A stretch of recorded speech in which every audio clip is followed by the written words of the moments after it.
dengan saya Mangiko. Pada kesempatan kali ini, saya akan membawakan sebuah kisah yang berjudul Pelet Pelakor. Bagaimana kelengkapan ceritanya? Tak usah berlama-lama, berikut ceritanya. Cerita kali ini tentang lelaki yang berselingkuh karena dipelet oleh seorang pelakor. Sebut saja Sarah.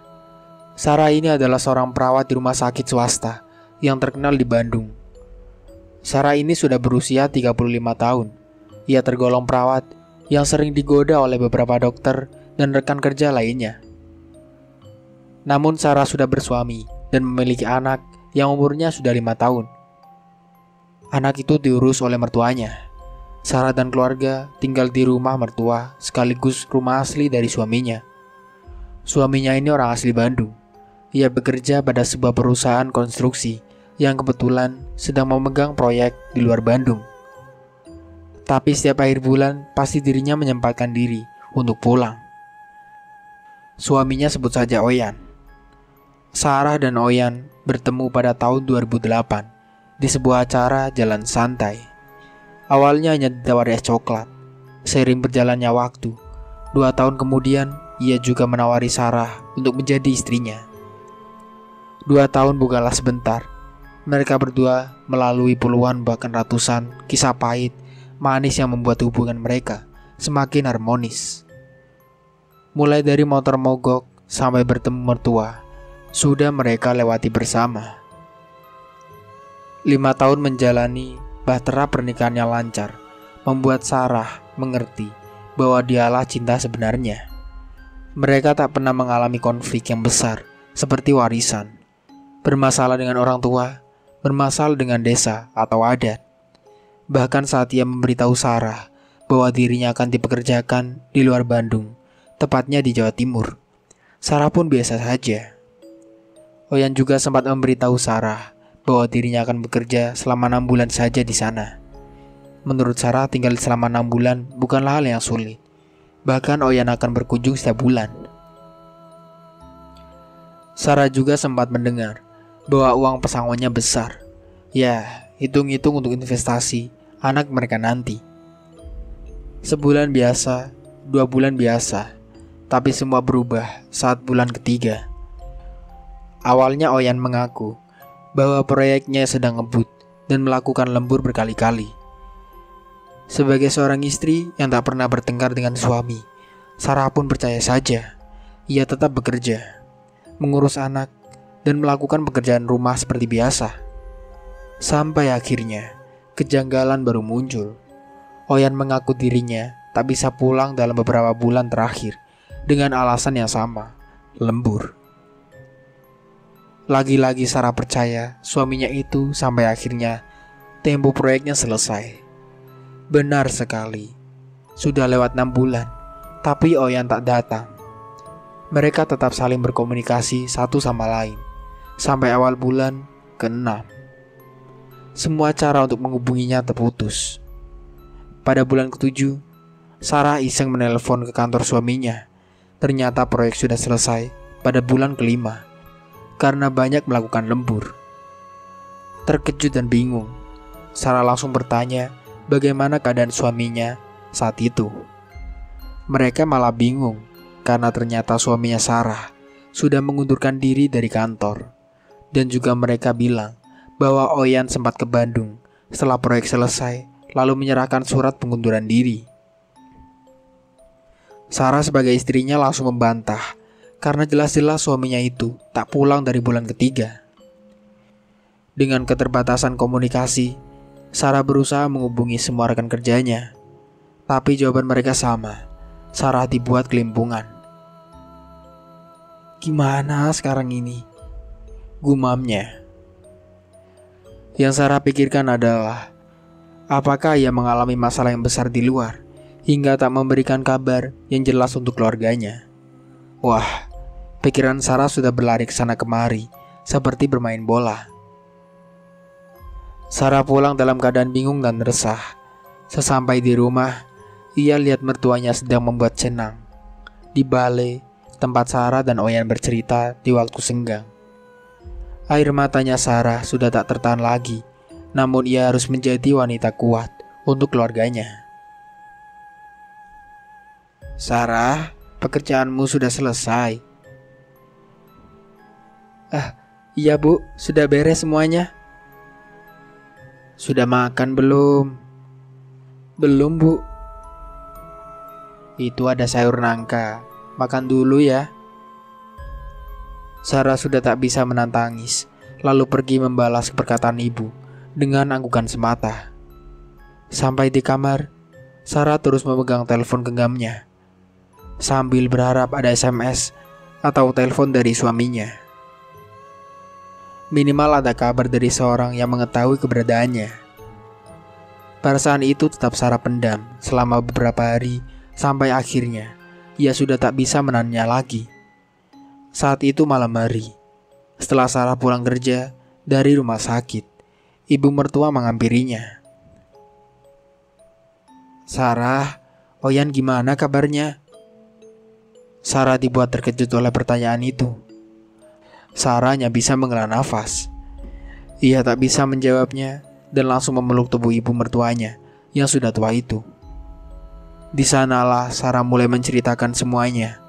Kedua mertuanya pun terkejut mendengar cerita itu. Tanpa pikir panjang, malam itu juga ibu meminta Sarah untuk menghubungi dua kakak iparnya. Jam 11 malam, mereka semua sudah berkumpul. Ada dua kakak iparnya Sarah dan mertuanya di sana. Awalnya mereka mendengarkan Sarah, lalu tanpa sadari, mereka mulai menyerangnya dan menuduh suara aneh. Ya begitulah, memang jika berdebat dan curhat dengan keluarga besar. Tapi pertemuan malam itu menghasilkan sebuah solusi, di mana kedua kakak iparnya akan mencari melalui surat kabar dan kepolisian. Sedangkan Sarah diminta untuk fokus bekerja saja. Tapi gila memang, istri mana yang bisa tenang kehilangan suaminya?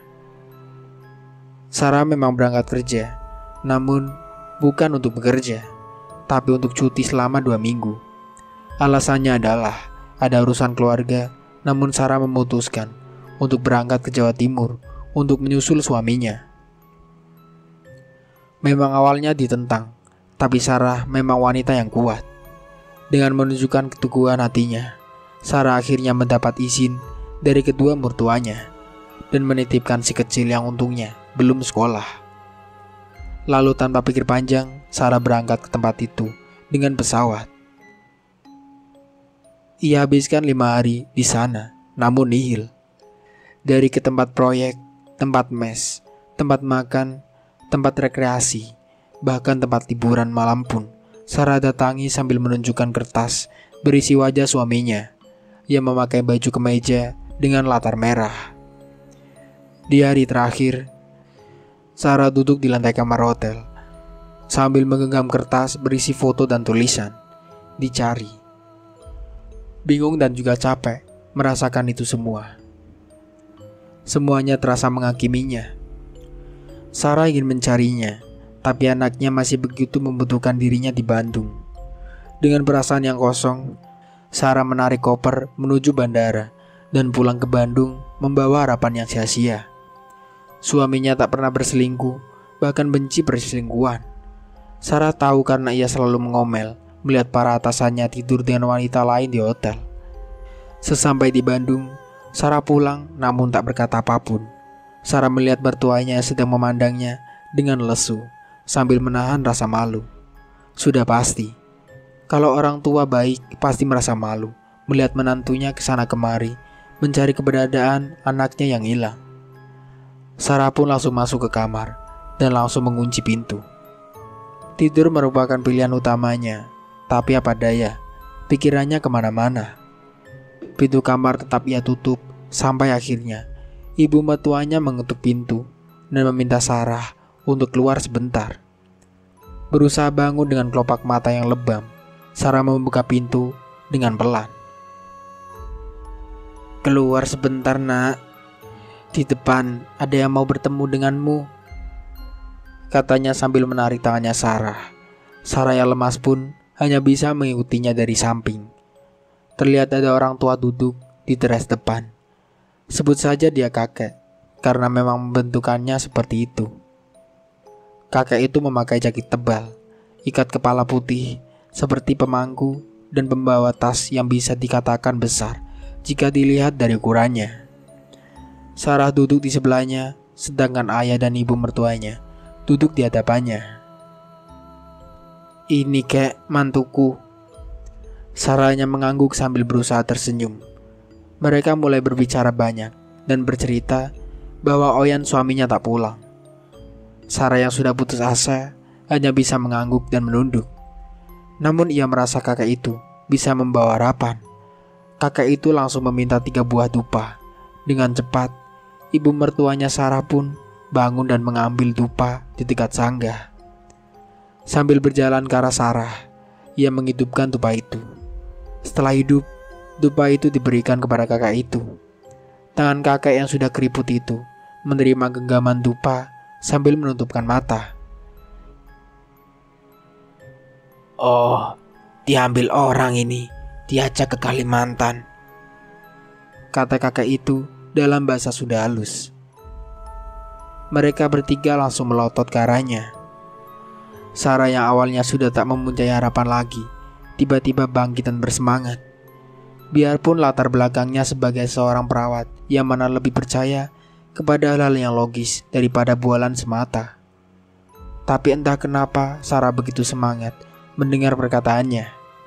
Kakek itu melanjutkan kata-katanya. "Matanya ditutup, uripnya ditutup juga.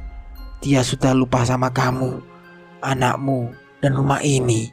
Susah kalau dibikin balik." Mendengar perkataan itu, semangatnya Sarah merenggut lagi. Ya, Sarah kira harapan baru sudah muncul. Tapi kakek ini berusaha melanjutkan kata-katanya. "Aku bisa membuatnya pulang." Wah, 2 kalimat itu seperti membawa harapan kembali. Sarah mendekatkan dirinya padanya sambil memohon. Apapun yang ia minta akan Sarah penuhi. Melihat Sarah memohon, kakek ini tertawa. Aku sudah tahu, Dik. Yang aku pikirkan sekarang, bagaimana hidupku tenang nantinya." Kakek tua itu mengusap wajah dengan kedua telapak tangannya. "Tapi sarannya agak sulit ya." Mereka semua mendekat dan mengamati dengan baik apa yang akan ia katakan. "Aku akan membuatnya pulang, tapi sebelum itu kita harus menyiapkan pemutusnya," katanya sambil menaruh dupa di atas pot tanaman. Ibu mertua pun bertanya, "Kalau bisa dibuat pulang, kenapa harus diputus?" "Begini, jadi barangnya dia ini sudah menempel pada suamimu. Jadi kalau dia pulang ya sudah pasti terpututi oleh selingkuhannya," jawab kakek ini. Mereka menghela nafas mendengar semua jawaban itu. Sungguh gila sekali perlakuan wanita jahat pencuri laki orang.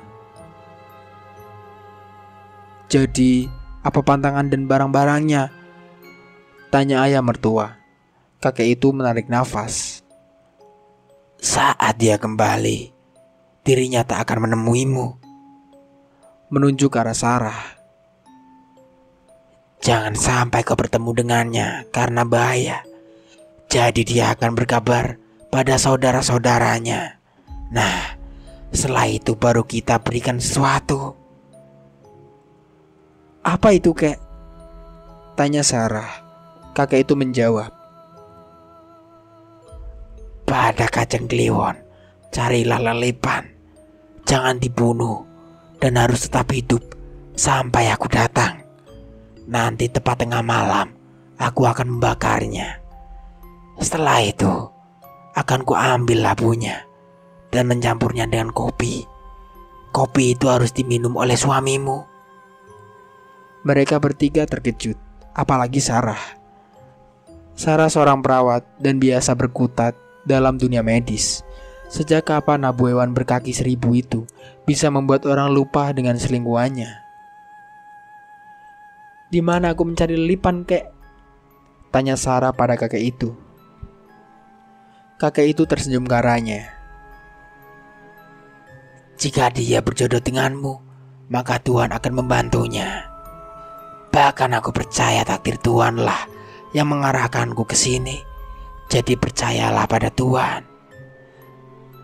Sarah mengangguk. Mary akhiri obrolan malam itu dengan baik dan sedikit harapan. Harus terus berjalan sampai akhirnya Kanjeng Kliwon pun tiba. Sarah yang awalnya skeptis dengan semuanya malah ikut jalan menunduk ke bawah sambil mengangkat pot dan beberapa batuan. Ada sekitar 3 jam Sarah menunduk sampai lehernya mau jatuh sepertinya. Harapannya hampir putus. Bahkan Sarah berpikir dirinya tak berjodoh dengannya lagi. Ia ambil handuk dan pergi menuju ke kamar mandi. Mungkin air yang segar dapat membuatnya bekerja dengan baik. Tapi saat Sarah akan masuk ke kamar mandi, ia melihat sosok wanita dengan wajah yang bernanah sambil melompat-lompat di ruang keluarga. Tubuhnya kaku dan bergerak melihat gerak-geriknya. Sumpah, rambutnya berantakan sambil menjulurkan lidah. Sarah berusaha menggerakkan kaki untuk mundur keluar. Tapi saat Sarah berhasil mundur, tiba-tiba wanita itu menoleh ke arahnya dan melompat. Pintu depan langsung Sarah tutup. Tanpa pikir panjang, Sarah langsung berlari ke kamar mertuanya. Kebetulan anaknya juga sedang menonton TV di sana. Dengan keringat dingin, Sarah bercerita pada mereka. Awalnya mereka tak percaya, tapi saat ayam-ayam jago peliharaan ayah, mertuanya mulai ribut, seperti diganggu. Mereka akhirnya percaya. Angin tiba-tiba bertiup dengan kencang, sampai daun jendela di kamar ini bergetar. Anaknya yang sedang menonton TV tiba-tiba memanggil mereka bertiga. Kok hilang? Tanyanya. Mereka semua menoleh ke arahnya. Ternyata tayangan TV tadi berubah tak mendapatkan sinyal transmisi. Sarah pun mencabut kabel TV sambil memeluk anaknya. Tak lama tiba-tiba terdengar suara langkah kaki berat di dalam rumah, bahkan sampai naik ke atas genteng. Mereka berempat saling memeluk satu sama lain. Sarah dan anaknya menangis sambil gemetaran. Tak lama kemudian, semua pintu-pintu di rumah terbuka dan tertutup seperti ada begitu banyak orang yang menggerakkannya. Pintu itu dibanting berkali-kali, dan lampu-lampu hidup mati selama hampir 20 menit. Sarah sampai berteriak dan anaknya pun menangis. Keributan itu diakhiri dengan padamnya lampu. Rumah menjadi sunyi, kecuali suara tangisan anaknya Sarah yang masih belum mengerti apapun. Sarah yang terguncang dari segi mental berusaha menenangkannya. Ya, benar. Padahal ia belum sepenuhnya tenang. Ayah mertuanya lantas mengambil sebuah lilin dan korek. Cahaya api kecil mengisi ruangan. Hanya ada cahaya merah bias mengelilingi ruangan. Namun di pojok ruangan ada sosok anak kecil dengan telanjang dan tubuhnya memutih. Mereka bertiga melihatnya sambil berpikir bahwa siapa anak ini? Kenapa bertiga? Karena mata anaknya Sarah ditutup dengan tangan kanan. Tapi siapa anak ini? Bentuknya seperti mayat hidup dengan mata yang menghitam. Anak itu pun berjalan mendekat ke arah mereka berempat. Namun beberapa langkah maju, tiba-tiba tubuhnya berubah menjadi seekor lilipan berkaki 1000. Lilipan itu panjangnya sekitar 15 cm dan berjalan pelan. Tak segalak biasanya. Ibu mertuanya Sarah mengambil gelas dan menaruhnya di sana. Ajaibnya, hewan itu masuk ke dalam gelas dan melingkar di dasarnya. Mereka bertiga masih tak habis pikir dengan kejadian ini. Gelas itu langsung merebahkan bungkus dengan plastik agar tak keluar isinya. Keributan itu sudah selesai. Mereka masih tak berani keluar dari kamar itu sampai jam setengah 12 malam. Kenapa jam setengah 12? Iya, kakek itu datang bersama anaknya untuk melanjutkan ritual. Itulah pertama kalinya mereka berempat keluar dan melihat bagaimana keadaan rumah. Belasan ayam jago di perkarangan mati. Kaca jendela pecah. Beberapa genteng jatuh. Ranting pohon kamboja tampak patah, barang-barang berceceran, dan antena TV tumpah menggantung di atas pohon. Intinya rumah mereka begitu berantakan. Malam itu juga kakak itu duduk di gerbang sambil mengeluarkan beberapa sajen. Lilipan itu dibakar sampai kering dan lampunya dibungkus dengan daun.